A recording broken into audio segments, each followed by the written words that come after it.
नमस्कार दोस्तों, आपका स्वागत करते हैं आपके अपने channel maths by Sachin Yadav में। जैसे अभी तक आप लोगों ने देखा कि हम पिछले जितने भी वीडियोस हैं उसमें मैंने एसएससी के प्रीवियस ईयर क्वेश्चंस को किया, जिसमें सीएचएसएल, एमटीएस, सीजीएल और भी सारे एग्जामों के क्वेश्चंस, प्रीवियस ईयर क्वेश्चंस को टॉपिक वाइज कर रहे थे। बट आज से हमने अपने पैटर्न को चेंज किया है। आज से हम फोकस करेंगे एसएससी जीडी के होने वाले एग्जाम पे, और बाकी भी एग्जाम्स पे फोकस करते रहेंगे। बट जीडी में जितने भी प्रीवियस ईयर पेपर हुए, लास्ट 2021 में जो पेपर हुए थे, उनके सारे मैथ्स के क्वेश्चन हमने डेली एक एक सेट करके उनका एक कंपाइल सेट बनवाया है, जिसको हम डेली रेगुलर रूटीन में करेंगे 25 क्वेश्चन। तो आज भी हमने जो सेट उठाया है ये पूरा एसएससी जीडी का है, और आप लोगों को शायद जानकारी मिल गई होगी कि आज एसएससी जीडी की वैकेंसी 24,000 से बढ़कर 45,000 हो गई है। तो मतलब 21,000 वैकेंसी बढ़ गई है आपकी लगभग अभी, और ये बढ़ने वाली है। इस वजह से आप मेहनत करना ना बंद करिए। और आपको ये भी जानकारी होगी कि एग्जाम की डेट भी आ चुकी है। जो एग्जाम की डेट आई है वो आई है लगभग 10 जनवरी से 12 फरवरी तक के बीच में आपके एग्जाम होने हैं। तो ये आपकी एग्जाम की डेट भी आ गई। तो आप क्या करिए, ध्यान रखिए कि हम लोग डेली एक सेट करेंगे जिसमें हम 25 क्वेश्चन मैथ्स के करेंगे, जिसमें हम क्वेश्चन के साथ साथ उससे रिलेटेड जो कॉन्सेप्ट होगा उस पे भी बात करते चलेंगे। तो देखिए, आज का पहला क्वेश्चन जो हमने लिया है वो क्या है, ये पेपर में आया हुआ है। ये लगभग 10 नवंबर का पेपर है, 10 या 11 नवंबर का पेपर जो 2021 में हुआ, उसके 25 क्वेश्चन है मैथ के। तो देखिए क्वेश्चन क्या आया है, सिंप्लीफिकेशन का एक आसान सा क्वेश्चन है, जिसमें दिया है 45 माइनस 3 इंटू 4 ऑफ 6 और प्लस 12 डिवाइड 3 और इंटू 6 माइनस 4 इंटू 5 और ब्रैकेट 1 प्लस 6। ये एक क्वेश्चन दिया है जिसका आंसर बहुत आसान है। जिन लोगों को इसके तरीके पता है उनसे ये क्वेश्चन कभी गलत नहीं होता। ये क्वेश्चन सही करना है तो आपको ऐसे क्वेश्चन के लिए बॉड मास जरूर पता होना चाहिए। अगर आपने इसमें बॉड मास अप्लाई नहीं किया तो ये आपका गलत हो जाएगा। बॉड मास का मतलब बी से मतलब होता है ब्रैकेट। तो सबसे पहले जो आपको ओपन करना है वो ब्रैकेट ओपन करना है। उसके बाद आप ऑफ को सॉल्व करेंगे, उसके बाद आप सॉल्व करेंगे ऑफ को, उसके बाद डिवाइड, फिर मल्टीप्लाई, फिर ऐड और फिर सब्सट्रैक्ट। तो जैसे ही आप सॉल्व करेंगे तो आप देखेंगे सबसे पहले आपको सॉल्व करना है ऑफ, ब्रैकेट सॉल्व करेंगे। ब्रैकेट में सबसे पहले आप ये सॉल्व करेंगे 4 छंग 24 प्लस, जैसे ही आप देखेंगे इसके बाद डिवाइड सॉल्व करेंगे। तो डिवाइड करेंगे तो 3 चौको 12, इसके जस्ट आगे मल्टीप्लाई लगाए तो 4 छंग 24, 24 माइनस कितना हो गया 20। ये सब ब्रैकेट के अंदर है। जैसे ही आपने ब्रैकेट सॉल्व किया तो प्लस प्लस जुड़ जाएंगे, 24 24 48, 48 में से 20 घटा दिया तो आपका बचा कितना 28। तो 3 इंटू 28 प्लस कितना हो गया 6। आप बहुत आसानी से क्या करेंगे, फिर से मल्टीप्लाई, तो 28 यानी 84 और प्लस 6। अब प्लस प्लस वालों को जोड़ दीजिए तो 45 6 51 माइनस 84। तो जैसे ही आप इसको सॉल्व करेंगे तो जो इसका आंसर देख पा रहे हैं वो कितना देख पा रहे हैं, 4 में 1 गया 3, 8 में 5 गया 3, माइनस का 33। आपको कोई ऑप्शन दिख रहा है माइनस का 33? जी हाँ, ये थर्ड ऑप्शन आपका आंसर। तो पहले का जो आंसर सही हुआ थर्ड ऑप्शन। देखिए आपने कौन सा आंसर लगाया था, और आप देखते चलेंगे कि लास्ट तक आपने 25 में से कितने क्वेश्चन सही किए। तो पहले का जो आंसर आया वो आया माइनस का 33। तो मुझे लग रहा है कि आप इसको समझ पाए होंगे बहुत अच्छे से।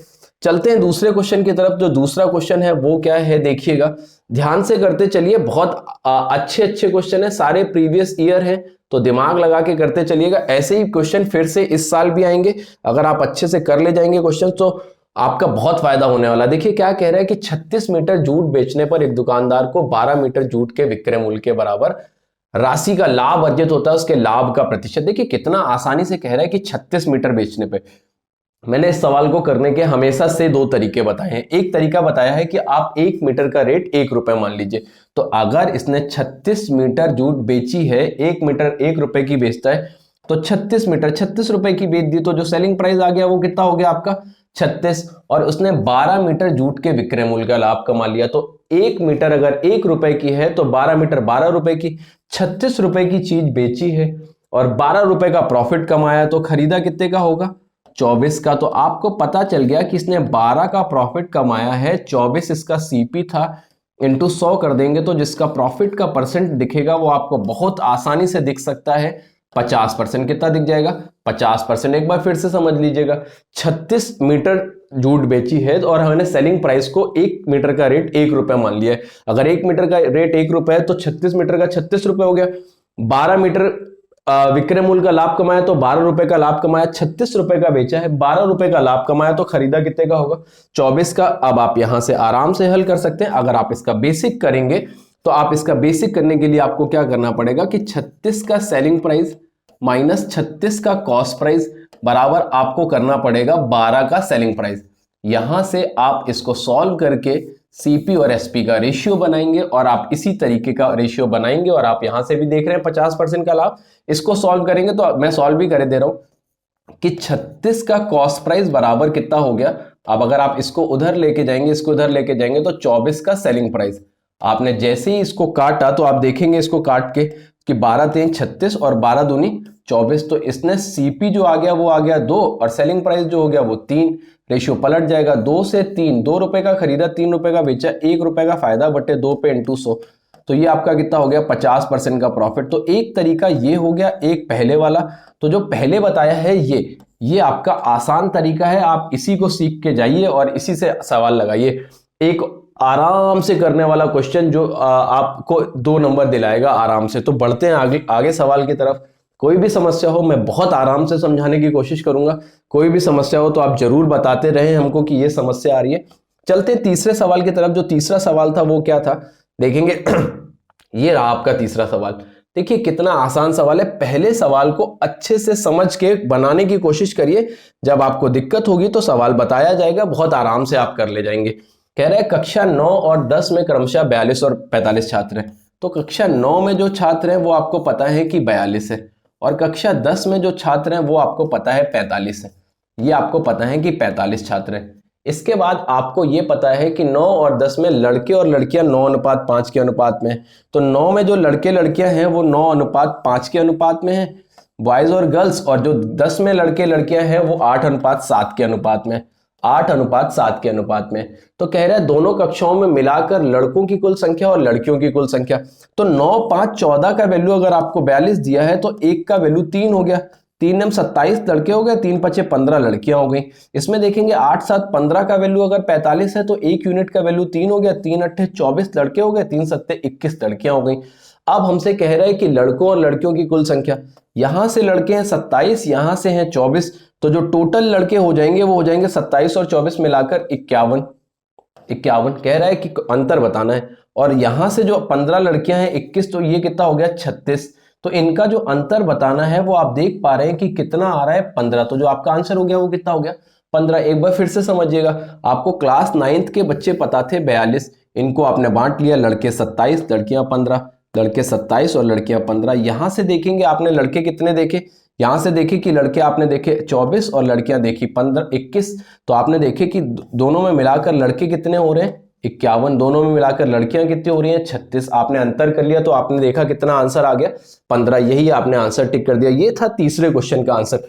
बढ़ते हैं चौथे सवाल की तरफ। चौथा क्वेश्चन क्या कह रहा है देखिएगा, बहुत आराम से करते चलिए। ये क्वेश्चन दे रखा है, देखिएगा क्या कह रहा है, करने की कोशिश जरूर करिए, आसान सवाल लग रहा है मुझे। कह रहा है 12% ऑफ 4 ऑफ 7% ऑफ 2 इंटू 10 की पावर 0 का मान क्या होगा। देखिए इसको करिए, मुझे लग रहा है ये सवाल कहीं से कुछ गलत दे रखा है।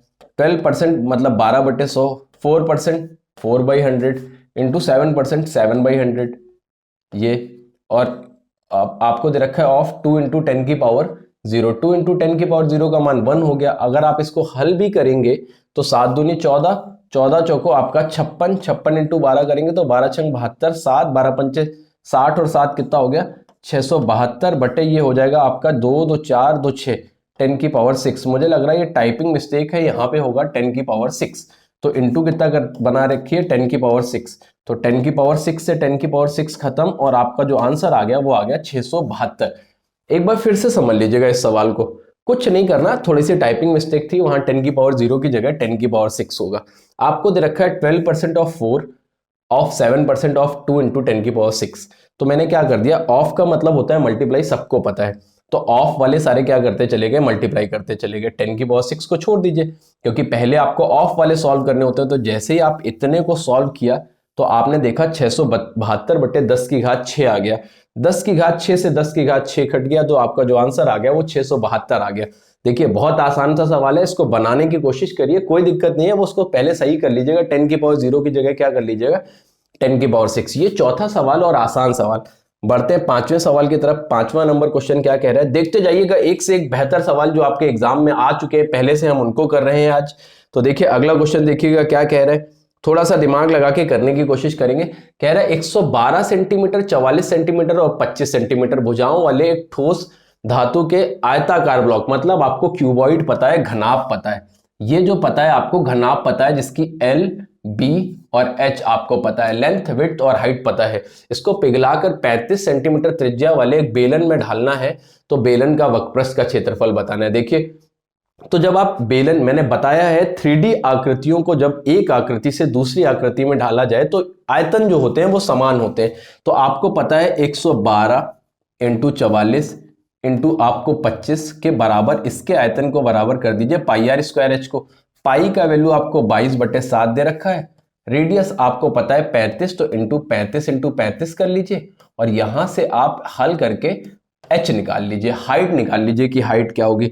आराम से इसको काटेंगे और एच निकालेंगे, तो 7 से काट दिया ये 5 और 5 से जैसे ही काटा तो ये आपका 5, और ध्यान से देखिएगा 22 से काट दीजिए सीधे सीधे, 2 बार में ये खत्म, और अभी आपका ये 35 बचा हुआ, तो 5 से काट दीजिए 7 और 7 से काटेंगे तो 16 7 112। तो जो हाइट आ गई आपकी, जो एच आ गई, ये आपकी आ गई 32 सेंटीमीटर ऊंचाई आ गई। अब आपसे पूछा क्या गया है, वक्रपृष्ठ का क्षेत्रफल।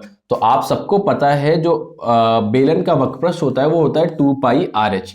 2 पाई का वैल्यू आपको 22/7 गिवन है, रेडियस आपको 35 पता है, ऊंचाई आपको पता है कि आपने निकाल ली है, कितनी निकाली है 32। अब इसको आपको हल करना है, हल कर लीजिए, 7 से काटिए 5, 5 दूनी कितना हो गया 10, 22 दूना 44, बचा आपका 4, 22 66 और 4 कितना हो गया 70। 704 इंटू 10 करेंगे तो आपका जो आंसर आ गया वो कितना आ गया 7040। वक्रपृष्ठ निकालना तो ये हो जाएगा आपका सेंटीमीटर स्क्वायर, वक्रपृष्ठ का क्षेत्रफल निकालना तो हो जाएगा सेंटीमीटर स्क्वायर। एक बार फिर से बहुत आसानी से इसको समझने की कोशिश करिएगा कि आप क्या करेंगे, घनाभ के आयतन को बराबर करेंगे बेलन के आयतन के। जैसे ही आपने दोनों को बराबर किया, वॉल्यूम इनके बराबर किए, तो आपको हाइट मिल गई 32 देखने को। जैसे आपको हाइट 32 देखने को मिल गई तो आपने क्या किया, वक्रपृष्ठ का क्षेत्रफल लगाया 2 पाई आर एच। 2 पाई आर एच को जैसे ही सॉल्व किया तो जो आपका वक्रपृष्ठ आ गया वो आ गया 7040। बहुत आसान सा सवाल था, मुझे लगता है कि आप लोगों को अच्छे से समझ में आया होगा। चलते छठे नंबर क्वेश्चन पे कि 6 नंबर क्वेश्चन क्या कह रहा है। देखिए एक बार इस सवाल को भी करने की कोशिश करिए, आसान सवाल, आराम से बनाने की कोशिश करिए, बिल्कुल हड़बड़ाहट मत रखिएगा। 30 सेकंड 40 सेकंड आराम से लीजिए और करने की कोशिश करिए कि सवाल कह क्या रहा है। कह रहा है साधारण ब्याज की एक निश्चित वार्षिक दर पर एक धनराशि पर मिश्रधन 4 वर्ष बाद, तो 4 ईयर का जो अमाउंट इसने दे रखा है वो आपको अमाउंट कितना दे रखा है 13,200 रुपए।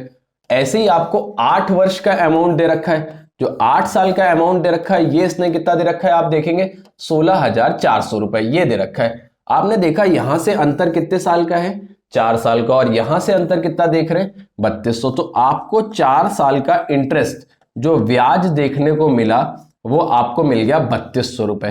कितना मिल गया 3200 रुपए। तो आप देख पा रहे हैं कि 4 साल का ब्याज कितना हो गया 3200 रुपए। आपको चाहिए क्या, उसी धनराशि पर, सबसे पहले तो वो धनराशि चाहिए 10% ब्याज की दर से 3 वर्ष में प्राप्त साधारण ब्याज। तो अगर 3200 रुपए ब्याज है, अगर 4 साल के अमाउंट में अगर आप 3200 रुपए घटा देंगे तो आप देख पाएंगे कि जो आपका मूलधन होगा वो कितना होगा। अगर आप इन दोनों को घटाएंगे तो जो आपका मूलधन आ जाएगा वो 10,000 रुपए आ जाएगा। कितना आ जाएगा मूलधन, जब आपको 10,000 रुपए मिल गया, ब्याज की दर आपको 10% दे रखी है, आर जो पता है वो 10% दे रखा है, और जो आपको टाइम पता है वो 3 वर्ष पता है, कि आप यहां से ब्याज नहीं देख पाएंगे।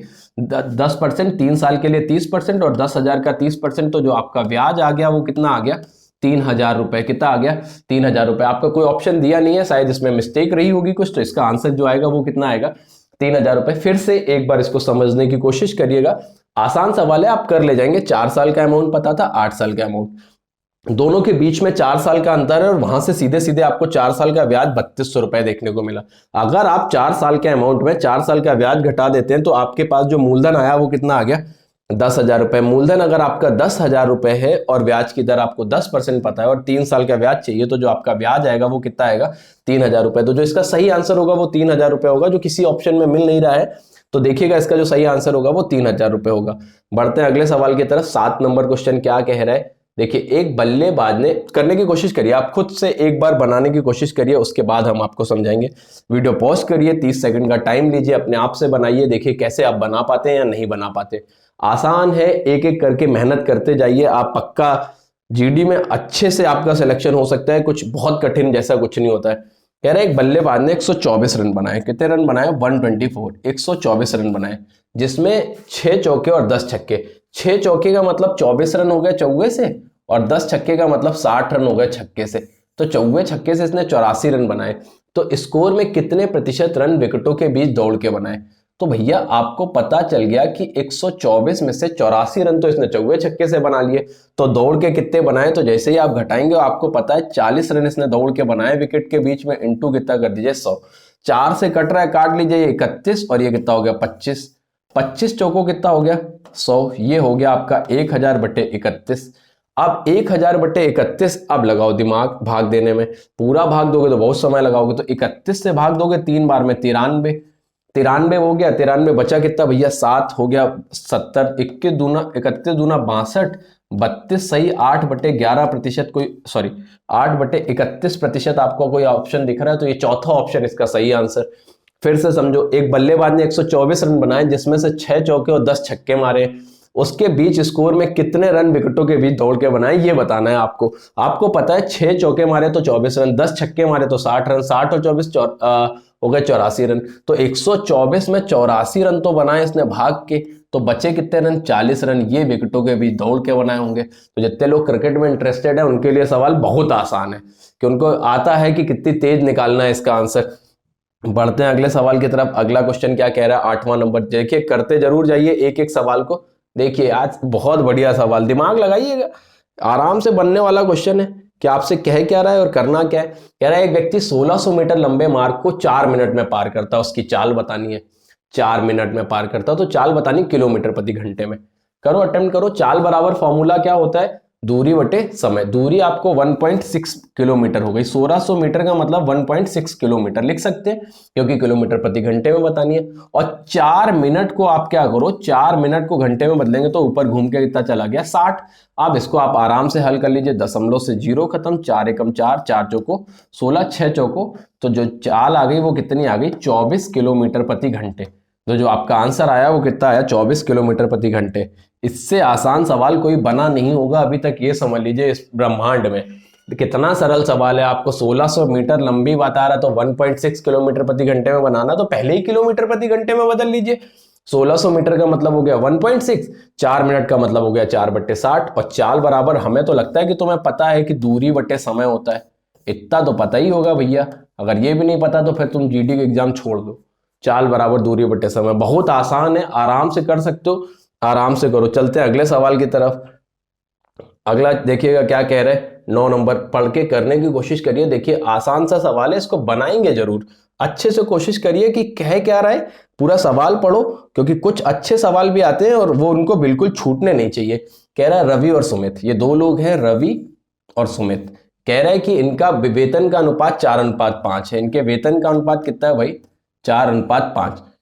कह रहा है कि प्रत्येक के वेतन में 6,000 रुपए की वृद्धि हुई, और अनुपात बढ़ के कितना हो गया? 35:40। 35:40 को हम 7:8 लिख लें, कोई दिक्कत ना हो तो। कितना लिख लें? 7:8। वेतन बढ़ा कितना कितना है? 6,000। तो 6,000 इसका वेतन बढ़ा और 6,000 इसका वेतन बढ़ा। ऐसे सवालों के लिए हमने आपको बहुत बढ़िया तरीका बताया है कि 8 चौको 32 और 7 पना 35, तो अंतर कितने का आया? 3 का। और यहां से आप अंतर देख रहे हैं, जब दोनों सेम हो तो 6,000 इंटू इनके बीच का अंतर 1 है तो 1 कर लीजिए, तो 1 यूनिट का वैल्यू कितना आ गया? 2,000 रुपए। कितना आ गया? 2,000 रुपए। तो आपसे कह रहे हैं सुमित का बढ़ा हुआ वेतन, तो अगर 1 यूनिट का वैल्यू 2,000 रुपए है, 6,000 रुपए की वृद्धि हुई है, और आपसे कह रहा है 1 यूनिट का वैल्यू ये दे रखा है, तो 8 यूनिट का वैल्यू कितना हो गया? अगर आप दिमाग लगाएंगे तो हो जाएगा 16,000 रुपए। कितना हो जाएगा? 16,000। तो जो आपका आंसर आ गया वो कितना आ गया, 16,000 रुपए। आराम से करिए, सोच समझ के। इस तरीके से आप बहुत जल्दी और बहुत आसानी से निकाल सकते हैं कि आपको पता है कि 4:5 के अनुपात में इनका कुछ लोग ऐसे क्रॉस मल्टीप्लाई भी करिए, कोई दिक्कत नहीं, कि 7 छंग 42, 8 छंग 48, यहां से अंतर ऊपर से 3 का, नीचे से 6,000 का। 3 का वैल्यू 6,000 तो 1 का वैल्यू 2,000। इनका जो बढ़ा हुआ वेतन आ गया वो 16,000। अगर इनका पूछा जाए बढ़ा हुआ वेतन तो कितना हो जाएगा, 14,000। आप आराम से देख सकते हैं कि इनका बढ़ा हुआ वेतन कितना हो जाएगा, 16,000 और 14,000। आराम से आसान आसान सा सवाल है, इसको करने में बिल्कुल हिचकिचाइए नहीं, आसानी से कर सकते हैं। 8 चौको 32, 7 पना 35, कितना बढ़ा, 3 बढ़ा। यहां से 3 बढ़ा और यहां से देखेंगे 7 छंग 42, 8 छंग 48, 6,000। तो 1 यूनिट का वैल्यू कितना आ गया, 2,000। तो अगर इनका वेतन देखेंगे 2 चौको 8,000, 2 पंचे 10,000। 8,000 था, 6,000 बढ़ गया, हो गया आपका 14,000। 10,000 था, 6,000 बढ़ गया, हो गया 16,000। ऐसे नहीं कर सकते तो रेशियो बराबर करके करिए। रेशियो बराबर करके भी आप आसानी से कर पाएंगे। देख रहे हैं सीधा सीधा दिख रहा है बढ़ते हुए 3-3, आसानी से कर सकते हैं। चलते हैं अगले सवाल की तरफ। कुछ लोग रेशियो बराबर करके करना चाहते हो तो ये सवाल आसान है। 4:5 और 7:8। इधर से भी 3 बढ़ा, इधर से भी 3 बढ़ा और सवाल से दोनों में बढ़ा 6,000। 3 का वैल्यू अगर 6,000 है तो 1 यूनिट का वैल्यू कितना हो गया, 2,000। 2 अट्ठे 16,000, 2 सत्ते 14,000। लेकिन ये हमेशा इतना आसान नहीं होगा, ये तरीका बेहतर है क्योंकि ये हर जगह लगा सकते हैं आप। आसानी से करिए, इसी से करिएगा। चलते हैं अगले सवाल की तरफ, 10 नंबर की तरफ। 10 नंबर देखिएगा, ये देखिए क्या कह रहा है सवाल। ध्यान से पढ़ के करने की कोशिश जरूर करिए क्योंकि अच्छा सवाल है। तो आपसे कह क्या रहा है, ध्यान से पढ़िए। कह रहा है कि जब विक्रय मूल्य में 132 रुपए 60 पैसे की वृद्धि होती है, विक्रय मूल्य में वृद्धि हो गई 132 रुपए 60 पैसे, ये सेलिंग प्राइस बढ़ा है, तो 10.5% की हानि की जगह 11 से 3/5% लाभ में परिवर्तित हो जाता है वस्तु का क्रय मूल्य। देखिए 10.5% को आप 10.5 लिख लीजिए। ये पहले क्या हो रहा था, लॉस, इतने प्रतिशत का लॉस हो रहा था। अब जो फायदा हो रहा है वो हो रहा है 11 आप देखेंगे तो 5.6% का, 11.6% का क्या हो रहा है, ये हो रहा है प्रॉफिट और पहले हो रहा था लॉस। अगर आप इन दोनों का अंतर देखेंगे, मैंने बहुत बार बताया है, एक लॉस और एक प्रॉफिट अगर इनका अंतर देखेंगे तो हमेशा जुड़ जाता है। तो जैसे ही जोड़ेंगे 6 5 11 हाथ लगा 1, 11 10, 11 10 21 और 1 22.1% इनका अंतर आया, जिसका वैल्यू सवाल में 132 रुपए 60 पैसे दे रखा है। तो सारे समझदारों को पता है कि एक का वैल्यू यहां से बहुत तेज दिख रहा है कि 6 है। 1 यूनिट का वैल्यू 6, तो 100 यूनिट का वैल्यू कितना हो गया, 600। तो जो इसका सीपी आ गया वो कितना आ गया, 600 रुपए। फिर से समझिएगा, एक था 10.5% का लॉस, एक था 11.6% का। देखिए ऐसे जोड़ोगे, टाइम लगाओगे, जो हम आपको बता रहे हैं वैसे जोड़ने की कोशिश करो, आसानी से हो जाएगा। ये आपको इतना बताया गया, इतना सेलिंग प्राइस इंक्रीज किया गया है, इतना बढ़ाया गया है। अगर इतना सेलिंग प्राइस बढ़ाया गया है तो आप बहुत आसानी से करने की कोशिश करिए। एट द एंड आपको पता चला कि वस्तु का क्रय मूल्य कितना था, तो 600 रुपए। आराम से करने वाला क्वेश्चन, 10वां नंबर क्वेश्चन बहुत आसान था। ये लगाइए, एक बार लॉस और एक बार प्रॉफिट, ये आपको कभी भी दिखता है और आपको इनका डिफरेंस देखना है तो हमेशा ऐड करिए। अगर दोनों प्रॉफिट है तो आप सब्सट्रैक्ट करिए, दोनों लॉस है तो आप सब्सट्रैक्ट करिए, तब घटाइए। अगर एक प्रॉफिट और एक लॉस है तो जो इनका डिफरेंस होता है वो ऐड हो जाता है, मैंने बहुत बार बताया है। आसान सवाल। अगला करते हैं 11 नंबर। जरूर हमको कमेंट करके ये जरूर बताएं कि आपके कितने क्वेश्चन सही हो रहे हैं। 11 नंबर देखिए, ट्रेन का क्वेश्चन। ट्रेन का बहुत एक साधारण सा क्वेश्चन कह रहा है 725 मीटर लंबी ट्रेन 235 मीटर लंबी सुरंग को 48 सेकंड में पार कर जाती है, ट्रेन की चाल। तो देखो यहाँ पे चल सिर्फ ट्रेन रही है, सुरंग नहीं चल रही है, लेकिन हाँ उसकी लंबाई मेंशन की गई है। तो जो टोटल दूरी चली गई वो 725 प्लस 235, टोटल दूरी, कुल दूरी बटे समय कितना लग गया, 48 सेकंड। बस इसको हल कर लीजिए क्योंकि आपको चाल निकालनी है, तो चाल बराबर अभी भी बताया था दूरी बटे समय। जो जोड़ लीजिए इनको, 5 5 10, 2 3 5 और 1 6 और 7 2 9। जैसे ही डिवाइड करेंगे इसको 48 से तो कितना आ गया, 20। ये जो 20 आया है ये मीटर पर सेकंड में आया और हमको चाहिए किलोमीटर प्रति घंटे में। तो 18/5 का गुणा भी कर लीजिए। 5 चौको 20, 18 चौको कितना आ गया, 72 किलोमीटर प्रति घंटे। तो जो इसका आंसर होगा वो कितना होगा बेटा, 72 किलोमीटर प्रति घंटे। आसान सवाल। ये क्वेश्चन लगाने की कोशिश करिए। आपको पता है कि अगर ट्रेन अगर पार कर रही है एक सुरंग को तो उसकी लंबाई और ट्रेन की लंबाई दोनों को पार कर रही होगी, तो टोटल दूरी चली जाएगी ये। आपको चाल निकालनी है तो कुल दूरी बटे जो टोटल समय लगा है वो आप आराम से हल करेंगे। तो जो चाल आई है ये मीटर पर सेकंड में आई, क्योंकि ये मीटर में, ये सेकंड में था और हमको किलोमीटर प्रति घंटे में बदलना, तो 18/5 से क्या करेंगे, मल्टीप्लाई करेंगे। बढ़ते हैं अगले सवाल की तरफ। अगला क्वेश्चन देखेंगे। अगला नंबर क्या कह रहे हैं, 12 नंबर क्वेश्चन देखिएगा। बहुत सरल क्वेश्चन है, बहुत अच्छा क्वेश्चन है। आप लोगों को बहुत सारे क्वेश्चन ऐसे मैंने कराए हुए हैं, तो करने की कोशिश करेंगे तो आराम से कर पाएंगे। आपको पता है P, Q और R, इनके बारे में पता है। ये 10, 20 और 30 दिन में अपना अपना काम कर सकते हैं। तो इनका एलसीएम कितना आ गया, अगर आप देखेंगे तो 60 आ गया। कितना आ गया, 60। तो P की क्षमता 6, Q की 3 और आपकी R की कितनी आ गई, 2। अब पढ़िएगा क्वेश्चन कह क्या रहा है, जो कह रहा है उसको फॉलो कराएंगे। कह रहा है यदि Q और R एक एक दिन छोड़कर P की सहायता करते हैं, तो Q और R, तो पहले दिन जो काम हो रहा है वो P और Q कर रहे हैं, और जो दूसरे दिन हो रहा है वो P और R कर रहे हैं, क्योंकि एक एक दिन सब लोग छोड़ के हेल्प करने आ रहे हैं P की। एक दिन Q, एक दिन R। तो पहले दिन में जो काम हो रहा है वो हो रहा है 9 भाग, और जो दूसरे दिन में काम हो रहा है वो P और R मिलके कर रहे हैं, वो हो रहा है 8 भाग। तो एक्चुअल 2 दिन में जो काम हुआ है वो कितना हो गया, समझदार लोग बताएंगे कि कितना काम हो गया, 17। 2 दिन में काम हो गया 17। अगर 17 भाग हो गया तो हमको काम पूरा करना है इतना, 60 भाग। कह रहे हैं कि छोड़कर P की सहायता करते हैं उस कार्य को कितनी जल्दी पूरा किया जा सकता है। Q और R एक एक दिन छोड़ के आते हैं, तो एक काम करिए, 3 का मल्टीप्लाई इधर करिए और 3 का मल्टीप्लाई इधर करिए, तो 6 दिन में इसमें कितना काम हो गया आपका, 6 दिन में हो गया 51 भाग काम। अगर 6 दिन में 51 भाग काम हो गया, P, Q, R किसी कार को 10, 20, ठीक है। अगले दिन जो नंबर आया वो किसका आया, P और Q का। अगर यदि Q और R एक दिन छोड़कर, एक एक दिन छोड़कर P की सहायता करते हैं, तो उस कार को कितनी जल्दी पूरा किया जा सकता है। क्योंकि अगले दिन जब ये आएगा तो 9 भाग पूरा काम करेगा, तो अगले दिन मतलब 7 दिन में पूरा काम हो जाना चाहिए 60, बट 7 कोई ऑप्शन नहीं दिया हुआ है आपका। 60 काम पूरा हो जाना चाहिए, आपको ऑप्शन अलग अलग दे रखे हैं। P, Q, R किसी कार्य को अकेले अकेले क्रमशः 10, 20 और 30 दिन में पूरा कर सकते हैं। यदि Q और R एक एक दिन छोड़कर P की सहायता करते हैं, एक एक दिन छोड़कर P की सहायता करते हैं, तो उस कार्य को कितनी जल्दी पूरा किया जा सकता है। Q और R एक और एक दिन छोड़कर। अच्छा, इसका मतलब एक ये भी हो सकता है, एक तो ये हो गया आपका, हो सकता है इसका मतलब एक ये भी बन सकता है।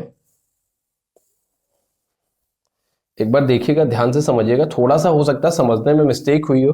एक सवाल का इसका मतलब ये भी बन सकता है कि पहले दिन P अकेले काम कर रहा है और अगले दिन P, Q, R तीनों लोग काम कर रहे हैं, कि एक एक दिन छोड़कर Q और R हेल्प करने जा रहा है। तो पहले दिन जो काम हो रहा है वो सिर्फ 6 हो रहा है, और अगले दिन जो काम हो रहा है वो 6, 3, 9 और 2 कितना हो रहा है, 11 हो रहा है। अगर आप देखेंगे, ऐसे देखेंगे तो 2 दिन में कितना काम हो गया, 17। अगर 2 दिन में काम हो गया 17, तो बचा कितना आपका, 3 का इधर मल्टीप्लाई करेंगे और 3 का इधर मल्टीप्लाई करेंगे, तो 6 दिन में आपका कितना काम हो गया, 51।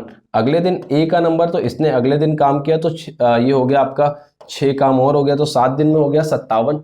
बचा 3 काम, तो 7 सही 3/11, ये भी नहीं बन रहा है। आई थिंक इसमें मिस्टेक कुछ दे रखी है क्वेश्चन में। आप एक बार फिर से पढ़ के जो मैंने पहले बताया था उसी तरीके से करिए, ये सही सवाल है। कुछ क्वेश्चन में मिस्टेक दे रखी है, जैसे पहले किया था P, Q, R, इसका मान लीजिए 10, 20 और 30, ये आ गया। कुछ शायद 7 दिन ही आंसर आएगा, कुछ मिस्टेक दे रखी होगी। तो ये हो गया 60, ये 6, ये 3 और ये 2, टाइपिंग मिस्टेक हुई है मुझे लग रहा है कुछ, 7 ही आंसर आएगा इसका। तो देखिए, पहले दिन कह रहा है P और Q, सॉरी Q और R एक एक दिन छोड़कर P की सहायता करते हैं, तो एक दिन P और Q करते हैं ये काम, और एक दिन P और R करते हैं। हाँ, एक छोटा सा केस बन सकता है कि अगर आपसे कह रहा है कि तो उस कार्य को कितनी जल्दी पूरा किया जा सकता है, दिमाग लगाइएगा। तो ये 6, 3, 9, ठीक है। अगर जल्दी पूरा करना तो P और Q ही पहले दिन काम करेंगे, तो बाकी लोग क्यों करेंगे अगर जल्दी पूरा करना है। चलो भाई, यही सही करो, शायद कुछ टाइपिंग मिस्टेक हुई होगी। तो अगर एक एक दिन छोड़ के करते हैं बारी बारी से काम, तो कह रहे हैं कि 2 दिन में कितना काम हो गया, 17। 3 का मल्टीप्लाई इधर कर दीजिए और 3 का मल्टीप्लाई इधर कर दीजिए, तो 6 दिन में आपका कितना काम हो गया, 6 दिन में हो गया आपका 51 काम। अगली बार नंबर आया 7वें दिन, तो इसने P और Q ने पूरा काम कर दिया 9 भाग, तो अगली बार जो पूरा काम हो गया वो 7 दिन में, कितने दिन में पूरा काम हो गया, 7 दिन में। अभी पीछे भी एक क्वेश्चन में मिस्टेक दे रखी थी, जो इसका सही आंसर आएगा वो 7 दिन आएगा। बढ़ते हैं अगले सवाल की तरफ, तो शायद कुछ टाइपिंग मिस्टेक है। 13 नंबर की तरफ चलते हैं। तो 13 नंबर देखिए क्या कह रहे हैं। कह रहे हैं एक निश्चित धनराशि 12% ब्याज की दर से 2.5 वर्षों में 9,982 रुपए हो जाती है। 2.5 वर्षों में कितनी हो जाती है? 9,982। देखिए बहुत अच्छी तरीके से इस सवाल को इन्होंने मोल्ड किया है। कह रहा है 2.5 वर्षों में 9,900, 2.5 वर्षों में कितनी हो जा रही है? 2.5 वर्षों में 9,982 रुपए 50 पैसे, इतनी हो जा रही है 9,982 रुपए 50 पैसे। आपसे कह रहा है ब्याज की जो दर है वो 10 मासिक चक्रवृद्धि ब्याज पे, जो वार्षिक ब्याज की दर दे रखी है वो 12% दे रखी है। अगर इसको 10 मासिक पे बनाएंगे तो 12 वर्ष 12 महीने के लिए हमें 10 मासिक बतानी है, तो जो इसकी 10 दर बन जाएगी वो 10% बन जाएगी 10 मासिक के लिए। और 2.5 वर्षों को अगर हम देखेंगे तो 2.5 वर्ष में हो गए आपके 24 6 30 महीने, 30 महीने हो गए। और अगर आप इसको 10 मासिक बनाएंगे तो 3 बार 10 मासिक आएगा। कितनी बार आएगा? 3 वर्ष। और ये आपको क्या पता है? अमाउंट पता है। ध्यान से समझिएगा इस सवाल को, ये क्या पता है? अमाउंट पता है। अब आपसे इसका प्रिंसिपल पूछा गया 10%। अब ये देखा जाए तो एक तरीके से 3 वर्ष के लिए, तो 10% का मतलब 10 से 11, और 3 वर्ष की बात कर रहे हैं तो पावर में कितना कितना रख दीजिए, पावर में रखिए 3 3, तो ये कितना हो गया? 10 की पावर 3, 1000 से 1331। आपको अमाउंट पता है 1331 का वैल्यू सवाल में पता है 9,982 रुपए 50 पैसे। तो समझदार लोग थोड़ा सा दिमाग लगाएं, इसको काटने की कोशिश करें कि ये कटेगा। 11 से काटिए 121, इसको 11 से काटेंगे ये 9 बार 0, 11 सत्ते 77, ये आपका कट गया इस तरीके से। और काटेंगे 11 से, तो 11 से जैसे ही आपने काटा ये 11 बार, 11 अट्ठे 88, 52, 11 दूनी 22, ये हो गया 50। यहां से काटा तो 11 सत्ते 77, एक का वैल्यू आ गया 7.5। अगर एक यूनिट का वैल्यू 7.5 है तो आप देखेंगे कि 1000 यूनिट का वैल्यू कितना होगा? 7,500, 7500 रुपए कितना हो जाएगा? 7500 रुपए। तो इसका कोई आंसर ऑप्शन दिख रहा है तो थर्ड ऑप्शन। फिर से समझिएगा, प्यारा सवाल, करने की कोशिश और समझने की कोशिश जरूर करिए। बहुत अच्छा सवाल दे रखा है। कह रहा है 12% ईयरली दे रखा है वार्षिक, और 2.5 वर्षों की बात कर रहा है, जिसमें आपको अमाउंट पता है 9,982, लेकिन ब्याज की दर जो है वो 10 मासिक है। 10 मासिक है तो अगर हम दर को 10 मासिक बदलेंगे तो कितनी हो जाएगी? 10%। और अगर 2.5 वर्ष में 30 महीने हैं तो इसमें देखेंगे तो 3 बार 10 माह आएंगे।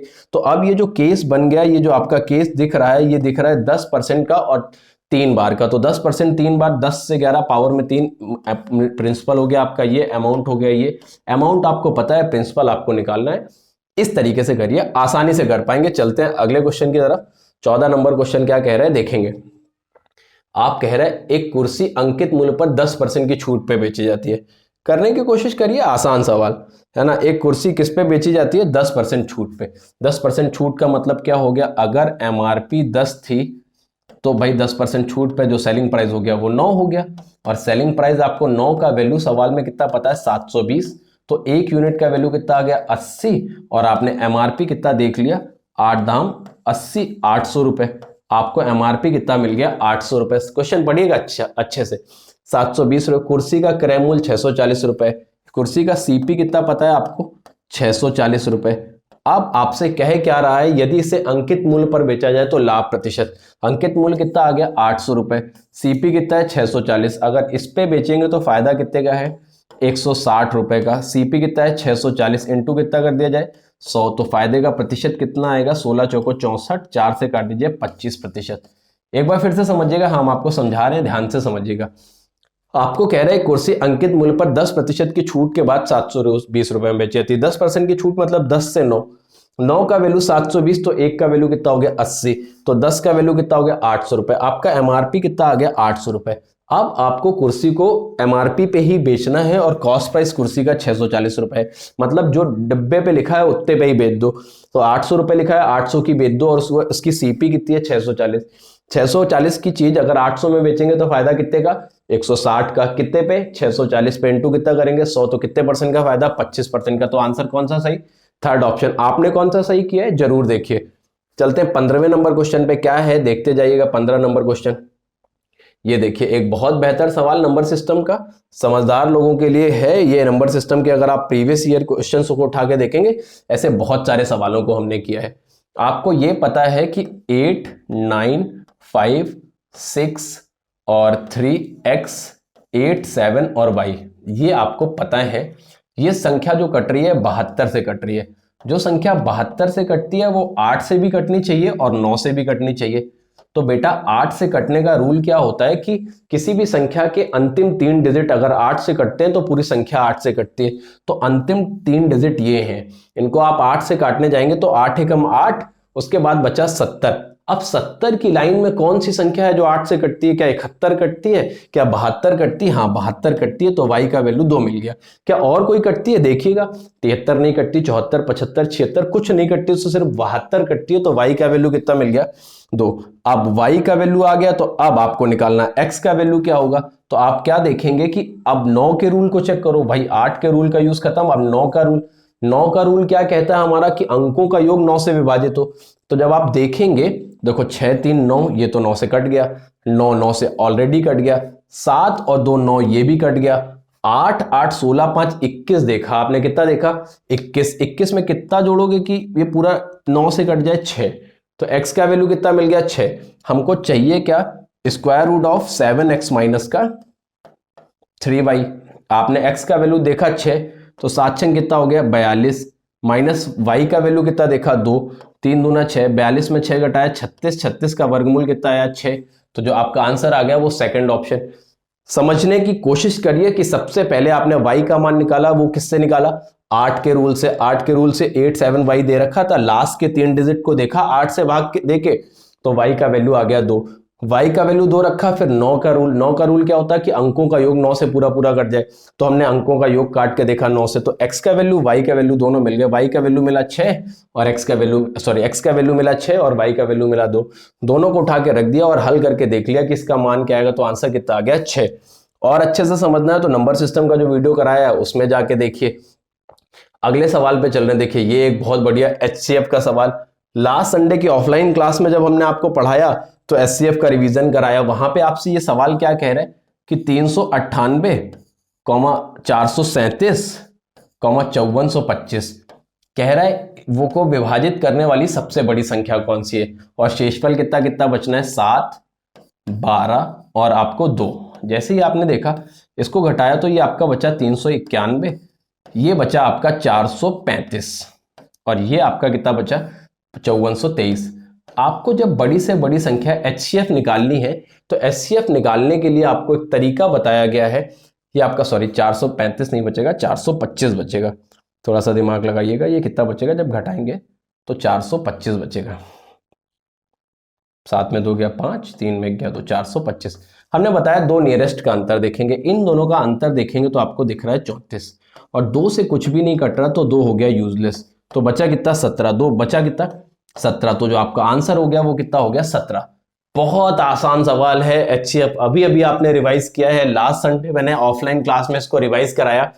आसानी से करिए, कुछ एक्स्ट्रा करने की जरूरत नहीं है। आपसे कह रहे हैं वह बड़ी से बड़ी संख्या ज्ञात कीजिए जिससे 398, 437 और 5425 को भाग देने पर क्रमशः 7, 12 और 2 शेषफल बचे। हमने 7, 12, 2 को घटा के इनका मासा निकालना है और मासा के लिए बताया है दो नियरेस्ट संख्याओं का डिफरेंस देखना है। वो आपने देखा कितना हो रहा है? 34। 34 को ब्रेक कर लिया और 2 और 17 में 2 से कट नहीं रहा, तो जो आपका आंसर हो जाएगा वो कितना हो जाएगा? 17। चलिएगा अगले सवाल पे 17 नंबर पे। 17 नंबर क्या कह रहा है ये भी देखिए, एक बहुत प्यारा सवाल, अटेम्प्ट जरूर करने की कोशिश करें एक बार खुद से, उसके बाद आप अगर आपको नहीं आता है तो देखिए, आ गया है तो अप्रोच देखिए कि हमने क्या लिए और आपने क्या लिए। कह रहे ए और बी के वेतन के अनुपात दे रखे हैं 6:7 कि ए का वेतन और बी के वेतन, और आप देखेंगे कि बी के वेतन में 5.5% की वृद्धि हो गई है और उसका वेतन 1,47,700। तो अगर आप 7 पे 5.5% बढ़ाएंगे तो ये थोड़ा सा टिपिकल हो जाएगा। तो एक काम करते हैं, 5.5% की वृद्धि हुई है, 5 सही 1/2% का मतलब हो गया 5 दूनी 10, 11/200 और वृद्धि हुई है तो 200 से 211 हो गई। और 211 का वैल्यू आपको सवाल में पता है कि 1,47,700। अगर ये आपको पता है तो 1,47,700, अगर थोड़ा सा दिमाग लगाएंगे तो ये हो जाएगा आपका 1,47,700। ये आपको पता है, तो आपको एक यूनिट का वैल्यू यहां से दिख रहा है 700। तो इसका जो प्रारंभिक वेतन था वो कितना था? 1,40,000। ये किसका था? जिसकी वृद्धि हुई है बी के वेतन में वृद्धि हुई है 200 से तो 211, तो बी का प्रारंभिक वेतन 7 का वैल्यू कितना रहा है? 1,40,000। और आपसे पूछा जा रहा है ए का प्रारंभिक वेतन।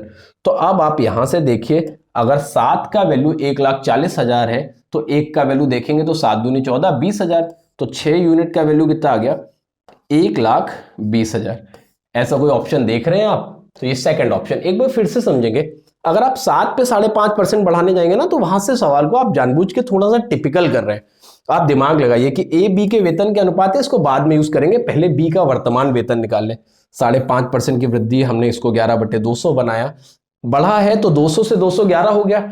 211 का वैल्यू आपको 1,47,700 पता है, तो एक का वैल्यू कितना हो गया? 700।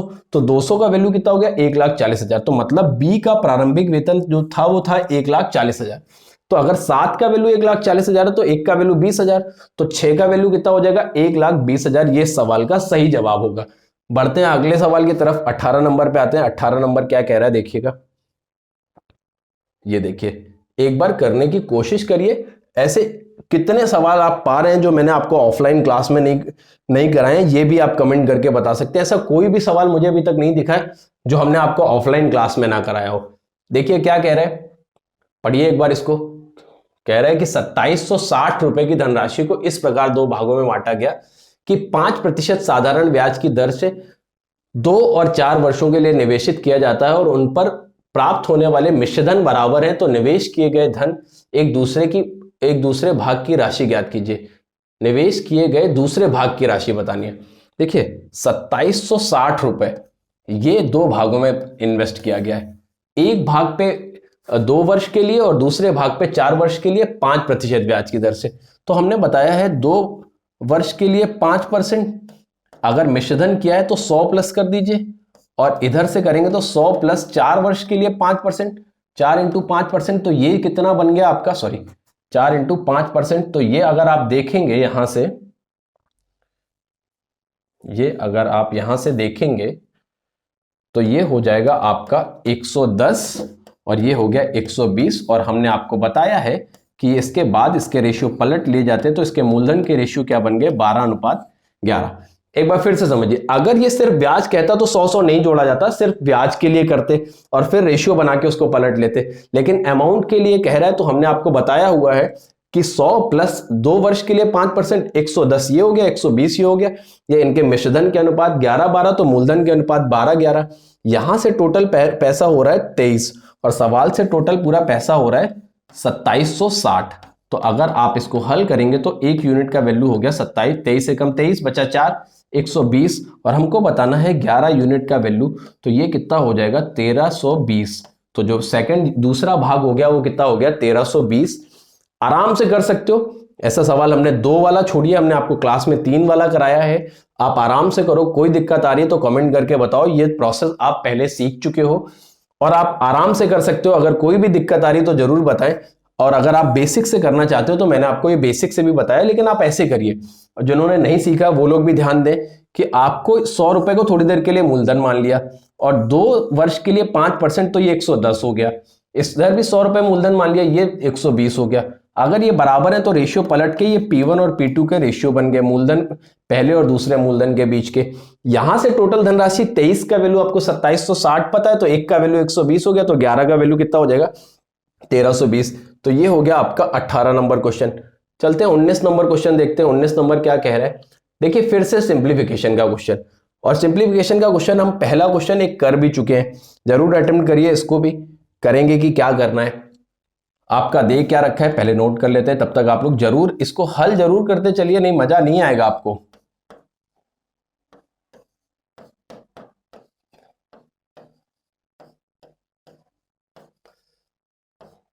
देखिए ये है आपका पूरा क्वेश्चन, -45। अब आपको करना क्या है, सबसे पहले आपको डिवाइड करना है, फिर मल्टीप्लाई करना है। तो डिवाइड कहां कहां है? ये हो गया एक डिवाइड, एक डिवाइड ये हो गया, 2 डिवाइड के साइन है, और मल्टीप्लाई जहां जहां है वो भी करते चलिए। ये 21 प्लस 5 माइनस कितना हो जाएगा? 3 दूना 6 माइनस 9 प्लस 45 से जैसे डिवाइड किया तो ये हो गया आपका 9, 9 चौको 36 माइनस कितना हो गया? 45। दिमाग लगाते जाइएगा और करते जाइएगा। अब प्लस प्लस वाले जोड़ लीजिए, ये है प्लस का, ये है प्लस का और ये प्लस का। तो 21 5 26, 26 और 36 को जोड़ेंगे जैसे ही आप, तो आ गया 62।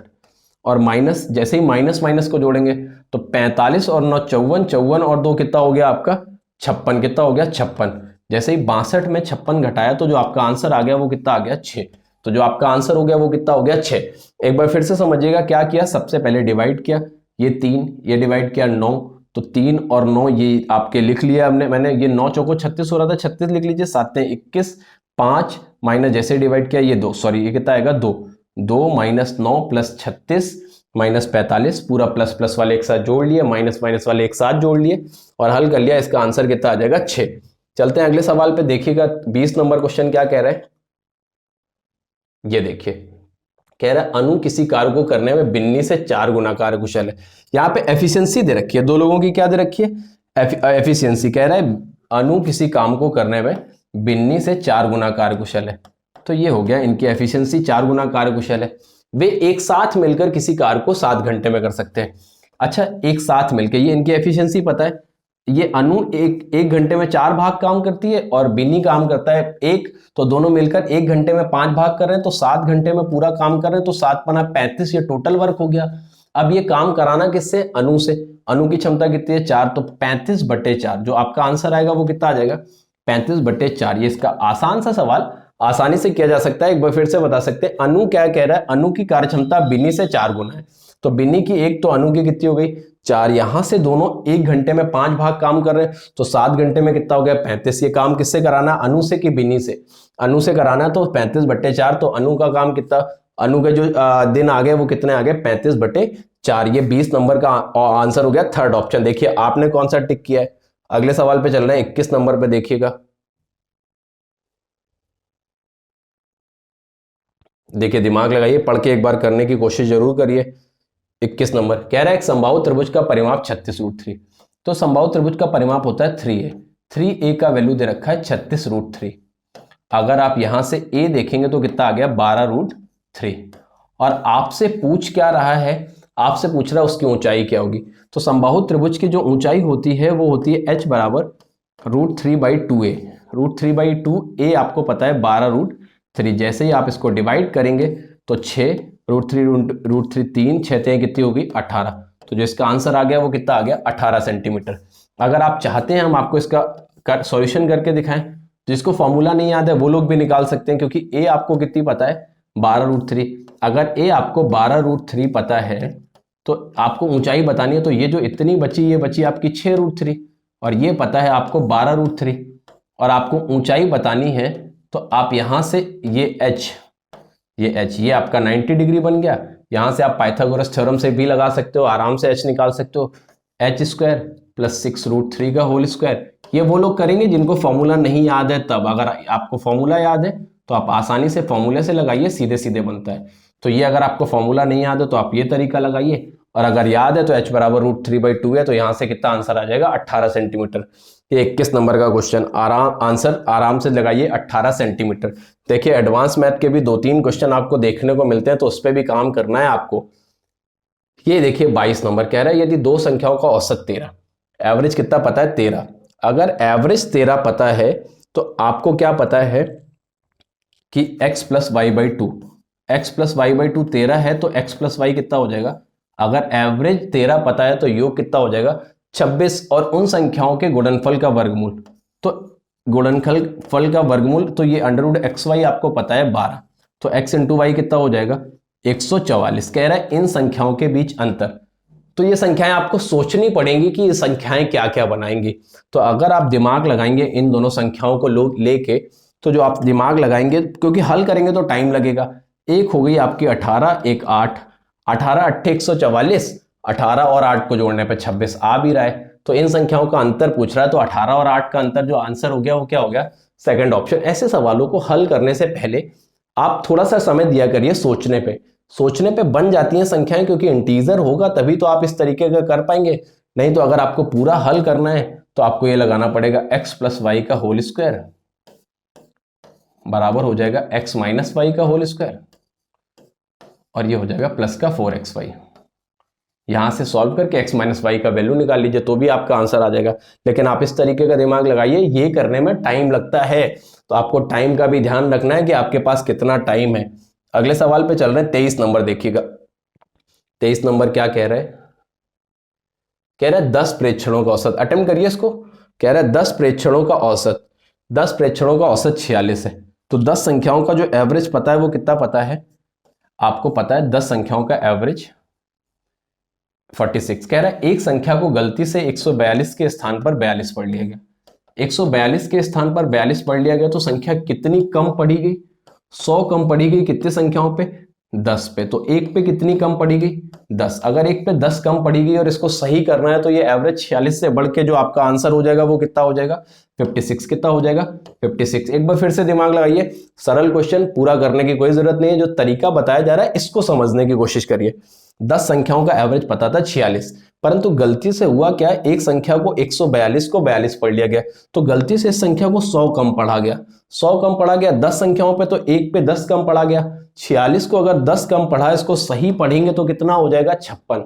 तो पहले जो इनका एवरेज रहा होगा वो कितना रहा होगा, 56। जो इसका सही औसत रहा होगा वो कितना रहा होगा, 56। बहुत आसान सवाल, करने के लिए ये तरीका यूज करिए। चलते हैं अगले सवाल की तरफ। 24 नंबर क्या कह रहा है ये देखिए। क्या कह रहा है, एक टेलीविजन जो है वो कितने में उपलब्ध है, करने की खुद से कोशिश जरूर करिए हर क्वेश्चन को।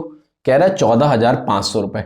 एक टेलीविजन जो था वो 14,500, दिवाली में सेल आया तो ये टेलीविजन कितने का बचा, 11,890 रुपए की हो गई इसकी कीमत। पहले 14,500 था, अब 11,890। तो कह रहा है छूट प्रतिशत, तो यहां से दिख रहा है कितने रुपए की छूट मिली है, तो आप देख लीजिए कितने की छूट, 0, 10 में 9 गया 1, यहाँ पे बचा 4, 14 में 8 गया 6, यहाँ पे 13, 13 में 11 गया 2610 रुपए का छूट है 14,500 रुपए पे। इंटू कितना कर लीजिए, 100। ये देखिए अब जैसे ही आप इसको काटेंगे तो ये हो गया आपका 0 से 0 खत्म, 5 से काटा तो ये हो गया आपका 29। इसको काटेंगे तो 5 25 बचा आपका 1, 1 बचा तो ये हो जाएगा आपका 5 25, 5 दूनी 10, 522 ये हो गया। अब एक बार और डिवाइड करेंगे तो 29 एकम 29, बचा कितना आपका, बचा आपका, अब ये शायद 18 बार में कट जाएगा, 18 9 162, तो जो आपका आंसर आ गया वो कितना आ गया, 18%।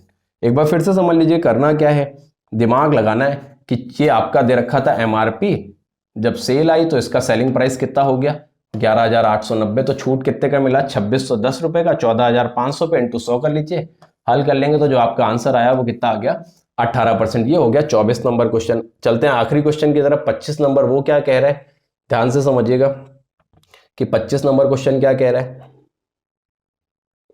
देखिए बहुत अच्छा सवाल है, दिमाग लगा के एक बार अटेम्प्ट करिए, इसका आंसर भी निकाल के देखिए कि कितना आ रहा है। कह रहा है एक दुकानदार एक वस्तु को 20% लाभ पर बेचता है, यदि उसने इसे 10% क्रय मूल्य से कम खरीदा होता। 20% लाभ पे बेच रहा है तो 100 की चीज 120 पे ये बेच रहा है। अगर इसने 10% अगर इसने इसे 20% कम पे खरीदा होता, 20% कम पे खरीदा होता तो कितने का खरीदा होता, 80 का, और 10 रुपए कम मूल्य पे बेचता तो कितने रुपए कम में बेचता, 10 रुपए कम। ये जो रुपए दिया है ये एग्जैक्ट वैल्यू दे रखी है, 10 रुपए कम पे बेचता तो उसे 25% का लाभ होता। तो 80 पे अगर हम 25% का लाभ देखेंगे तो 25% का मतलब 1/4, तो ये कितना हो जाएगा 100। तो यहां से इन दोनों के सेलिंग प्राइस का अंतर आप देख रहे हैं, वो आपको दिख रहा है 20, और 20 का वैल्यू सवाल में कितना दे रखा है 10 रुपए कम। अगर 20 यूनिट का वैल्यू 10 है तो आप देख पाएंगे कि आपको 100 का यूनिट का वैल्यू देखना है, वस्तु का क्रय मूल्य बताना है, तो 5 का इधर मल्टीप्लाई कर दीजिए और 5 का इधर मल्टीप्लाई कर दीजिए, तो 100 रुपए का 100 यूनिट का वैल्यू कितना हो गया 50 रुपए। तो जो वस्तु का क्रय मूल्य रहा होगा वो कितना रहा होगा, एक बार फिर से समझ लीजिएगा, एक बार इस सवाल को हम फिर से समझाते हैं आपको। कह रहा है एक वस्तु का जो कॉस्ट प्राइस था वो 100 रुपए था, उसे 20% प्रॉफिट पे, तो 100 रुपए था, 20% प्रॉफिट पे 120 का बेचा गया। कह रहा है यदि इसने से 20% कम में खरीदा होता, तो 100 की चीज 20% कम में 80 में खरीद ली भाई, क्योंकि ये सब जो चल रहे हैं ये सब रेशियो चल रहे हैं। और कह रहा है 10 रुपए कम में बेचा होता, तो ये जो 10 रुपए दिया ये एग्जैक्ट वैल्यू दे दिया।